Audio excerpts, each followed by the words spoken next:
Hello, it's the Wild Witch here, and I'm just doing a quick video in response to a community tag that Momma Bat has put out on the internet, on YouTube, at my notebook, regarding your experiences as of being an elder who got involved in the scene quite a long time ago, and the scene has developed and changed quite a lot. I haven't always dressed gothic or in a gothic style, mainly because I've had jobs where I've had to try and fit in. Experience of being an elder goth means that you've got years of experience of already having tried out lots of different things, tried out lots of different makeup styles and hairstyles and you name it, hair colours, you name it, been there and done it all, which is great. It means that I have got a wealth of experience in dyeing my hair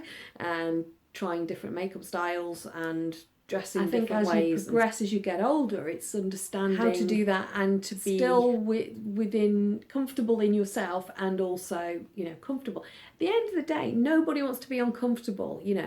If 6-inch high heels make you uncomfortable, don't wear them. That's something that I learned very early on. I prefer to be in shoes that are comfortable.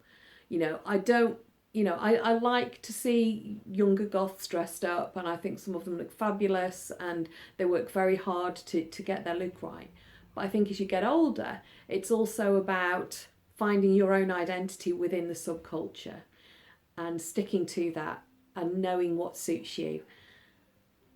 We tend to kind of dress according to what's available and not necessarily as to what's flattering to us. And I think as we get older, to be dressed in something that looks flattering than something that doesn't look flattering. I've been out in all kinds of outfits down the years.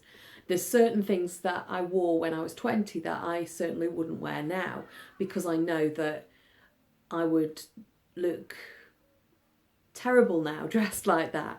My body has changed. I've had 2 children. I've put on, I'm a lot heavier than I was when I was younger.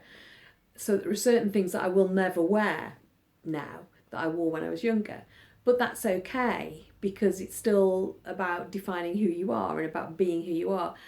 And, I know Momma Bat herself has recently been trying pastel goth. I shouldn't call it a phase, no, the pastel goth, and looking the part, and she's got the bits and pieces, and I think it's natural to want to explore that, whether you're an elder goth or a younger appreciation goth, and that you understand what the younger goths are going through and what kinds of things they like. But it's also knowing about yourself and what experiences you like. As an elder goth. I mean, I kind of hid my goth side away for quite a few years, certainly while I was bringing up my children. Now I'm more inclined to let it show. Now my children are getting a bit older, to not conform to what people's ideas of my standards should be. So if I want to be a little bit weird or kooky or spooky, then that's my choice, and I should be allowed to have that choice. And I allowed other people to influence me and to dampen down that side of myself, and I should never have allowed that. Yes, there is give and take in a lot of things, but if you are repressing parts of yourself, it will come out eventually. And I was repressing that side of myself, and I wasn't happy about it. I am a lot happier now in myself because I've allowed that side of me to come back out again, and I can get weird and kooky little things, and so it's something that I'm interested in. It might just show in little elements of things. It might show in like my hair slides, or it might show in just, I might wear a darker lipstick, or I might wear all black or something. Sometimes I don't wear all black because I don't feel it's appropriate or whatever. It's about going with how you feel, really. And I think as we get older, we learn more about how we feel and how we can manipulate ourselves to fit into different environments.